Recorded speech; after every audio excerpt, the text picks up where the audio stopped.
Dhimmi magaalaan Finfinnee Oromiyaa jalatti akka bultuuf murteeffame jedhamee odeeffamaa ture ilaalchisuudhaan Komishinii Marii Biyyaalessaa Itoophiyaadhaa odeeffannoon soba ta'uu beeksise.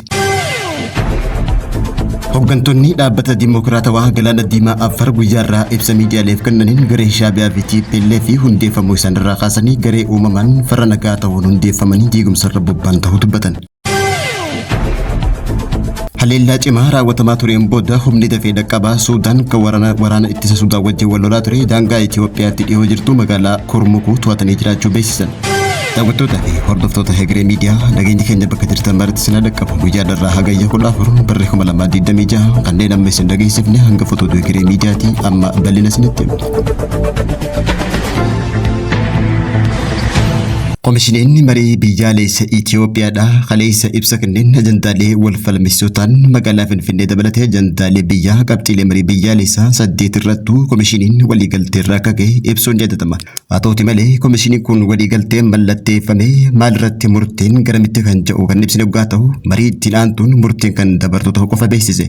Ibsa komishinii marii biyyaalessaa tana hordofuun odeeffannoon komishinii marii biyyaalessaa Itoophiyaadhaa magaalaa Finfinnee Oromiyaaf murteessee jechuudhaan naannawaa turte soba ta'u. Komishinii Marii Biyyaalessaa ibsa isaatiin Finfinneen teessoo Oromiyaa akka taatuuf waliigalteen irra gahamee kan hin jirre ta'uu beeksise. Ibsi kun kan kenname itti aantuu Komishinara Komishinii Marii Biyyaalessaa Aadde Ruut Gabrasillaasee raadiyoo Mannaariyaa FM jedhamu wajjin dubbatteen Finfinneen teessoo bulchiinsa mootummaa naannoo Oromiyaatiif murteessee uduun jettu soba ta'uu ibsite. Odeeffannoo tunis bu'uurri isaa gareen marii miseensota 500 qabdu tokko magaalaa Finfinnee teessoo mootummaa federaalaatii fi naannoo Oromiyaa akka taatu waliigallee jirra jechuudhaan odeeffannoo tamsaasaniin odeeffannoo dogoggorsaa ta'uu komishinariin tun mirkaneessite. Ibsi odeeffannoo soba tamsa'ame kana ilaalchiftee ibsa Mannaariyaa FM'if kenniteen ajandaan magaalaa Finfinnee konferensii marii biyyaalessaa irratti murtiidhuma akka hin argatinis ibsiteeti jirti. Haa ta'uti malee adeemsa marii tanarratti ajandaan magaalota teessoo federaalaa irratti qabxileen ijoo kan kaafaman hoggaa ta'u qabxileen kunneenis Finfinneen handhuura waloo lammiilee Itoophiyaa hunda ta'uu fi teessoo mootummaa federaalaa qaama tokko qofaaf akka hin kennamne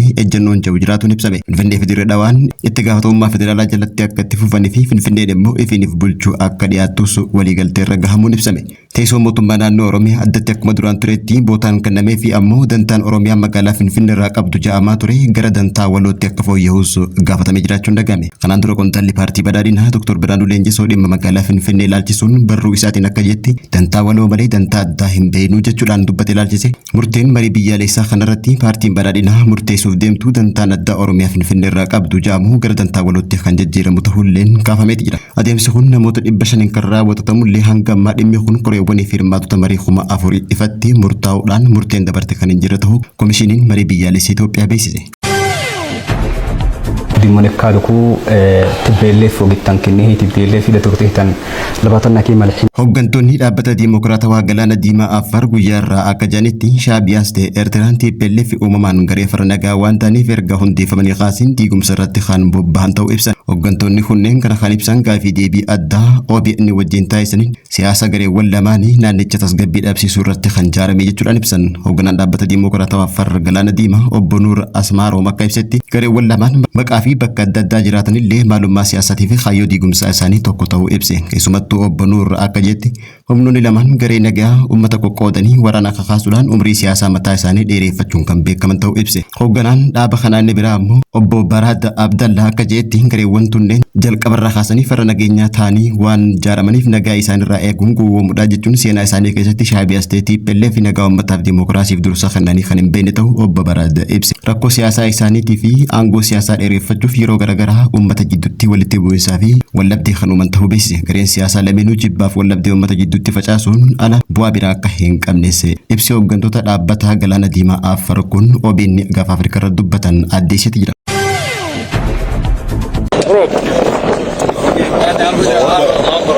Haleellaa cimaa raawwatamaa tureen humnoota Suudaan lamaan jidduutti eega deemaa tureen booda guyyaarraa humni dafee dhaqqabaa Suudaan magaalaa daangaa Itoophiyaa dhiyaattu Kurmukuu guutumaan guutuutti to'atee jiraachuu beeksise. Humni waraana mootummaa Suudaanii fi humnoota dafee dhaqqabaa Suudaan kan ganna 4 oliif wal waraanaa ture. Haleellaa cimaan erga jidduutti deemaa ture guyyaarraa guutumaan guutuutti magaalaa daangaa Itoophiyaatti dhiyoo jirtu Kurmuk to'atanii jiraachuu beeksisan. Suudaanitti magaalaan Kurmuk naannoo daangaa Suudaanii fi Itoophiyaa irratti kan argamtu yoo ta'u bakka tarsiimoo waraanaatii fi geejjiba barbaachisaa ta'e keessaa magaalaan tun adda ture ta'uun ibsame. ibsame. Akka gabaasa Suudaan Tribune guyyaarraa gabaasetti waraanni Suudaan guyyaa sadii haleellaa cimaa diroonni fi meeshaalee waraanaa gurguddaa erga darbachaa tureen booda waraanni dafee dhaqqabaa Suudaan guyyaarraa magaalaa Kurmuuk to'atee jiraachuu ibse. Humni dafee dhaqqabaa Suudaan kun mootummaa Itiyoophiyaatiin deeggarama jedhamee dubbatamaa turullee garuu humni raayyaa ittisa biyya Suudaan kun immoo garee TPLF fi mootummaa Shaabiyaatiin deeggaramaa jiraachuulleen ibsame. Akkasumallee haleellaan tun deeggarsa qaama Itiyoophiyaa irraa dhufeen wal qabatee ture jedhame. Magaalaa daangaa Itiyoophiyaa dhiyaattu Kurmuukun humni dafee dhaqqabaa qabamuun deeggarsa mootummaa Itiyoophiyaatiin jedhamee odeeffamuu isaa ammallee kan irra hin gahin ta'uu beeksise.